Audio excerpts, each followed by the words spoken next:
আপনার মুখের ভিতরে কি সাদা সাদা দাগ, জিহ্বায় সাদা আস্তরণ, খাওয়ার সময় জ্বালা পোড়া বা ব্যথা হচ্ছে, তাহলে চিকিৎসককে আপনাকে ক্যান্ডেক্স সাসপেনশন ব্যবহার করার পরামর্শ দিয়েছেন, কিন্তু এই ওষুধটা আসলে কিভাবে খেতে হয় এবং কিভাবে ব্যবহার করতে হয় আপনি কি জানেন না? তাহলে আজকের এই ভিডিওটি আপনার জন্য খুবই গুরুত্বপূর্ণ, তাই আজকের এই ভিডিওটি শেষ পর্যন্ত দেখতে থাকুন।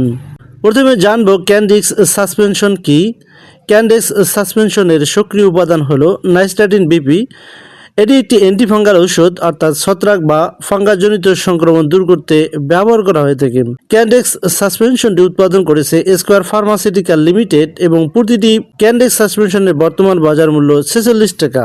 সো বন্ধুরা, চলুন জেনে নিই এবার এই ক্যান্ডেক্স সাসপেনশনটি কোন কোন রোগের ক্ষেত্রে ডাক্তাররা দিয়ে থাকেন। এই ওষুধটি সাধারণত ডাক্তাররা ব্যবহার করে থাকেন মুখের ফাঙ্গাল ইনফেকশন বা ওরাল ট্রাস্ট দূর করার জন্য, এছাড়াও জিহ্বার সাদা দাগ বা মুখের ভিতরে ক্যান্ডিডা সংক্রমণ দূর করার জন্য।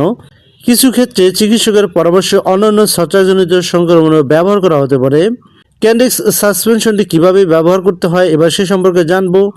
ব্যবহারের আগে বোতলটি ভালোভাবে ঝাঁকিয়ে নিন। নির্ধারিত পরিমাণ ওষুধ মুখে নিয়ে কিছুক্ষণ মুখের ভিতরে ঘুরিয়ে রাখুন, এরপর ধীরে ধীরে গিলে ফেলুন। যদি চিকিৎসক ভিন্ন নির্দেশনা না দিয়ে থাকেন তাহলে এভাবে ব্যবহার করুন, অথবা ডাক্তার যেভাবে নির্দেশনা দিয়ে থাকে সেভাবেই ব্যবহার করুন।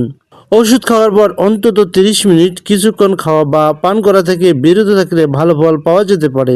সো বন্ধুরা, এবার জানবো ক্যান্ডেক্স সাসপেনশনের ডোজ রোগীর বয়স, ওজন এবং রোগের ধরন অনুযায়ী ভিন্ন হতে পারে, তাই চিকিৎসকের পরামর্শ অনুযায়ী ব্যবহার করার চেষ্টা করুন।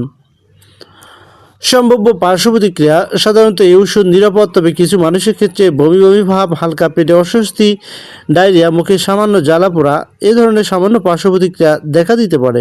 তীব্র অ্যালার্জির লক্ষণ দেখা দিলে দ্রুত চিকিৎসকের সাথে যোগাযোগ করুন। সতর্কতা: চিকিৎসকের পরামর্শ ছাড়া ব্যবহার করবেন না। নির্ধারিত সময়ের আগে ওষুধ খাওয়া বন্ধ করবেন না। শিশু, গর্ভবতী বা স্তন্যদানকারী মায়েদের ক্ষেত্রে অবশ্যই চিকিৎসকের পরামর্শ নিন এবং মেয়াদোত্তীর্ণ ওষুধে ব্যবহার করা থেকে বিরত থাকুন। সম্মানিত ভিউয়ার্স, ক্যান্ডেক্স সাসপেনশন শুধুমাত্র ফাঙ্গাল সংক্রমণের জন্য কার্যকর। ভাইরাস বা ব্যাকটেরিয়াজনিত রোগে এটি কার্যকর নাও হতে পারে। এই ভিডিওটি শুধুমাত্র শিক্ষামূলক উদ্দেশ্যে তৈরি করা হয়েছে। কোনো ঔষধ শুরু অথবা বন্ধ করার আগে অবশ্যই একজন নিবন্ধিত চিকিৎসকের পরামর্শ নিন। ভিডিওটি ভালো লাগলে ভিডিওতে লাইক দিন, চ্যানেলটিকে সাবস্ক্রাইব করুন এবং নতুন নতুন স্বাস্থ্য বিষয়ক ভিডিও পেতে পাশে থাকা বেল আইকনটি অন করে রাখুন। সো আজকের মতো এখানেই বিদায় নিচ্ছি। দেখা হবে নতুন কোনো মেডিসিনের রিভিউ নিয়ে। আল্লাহ হাফেজ।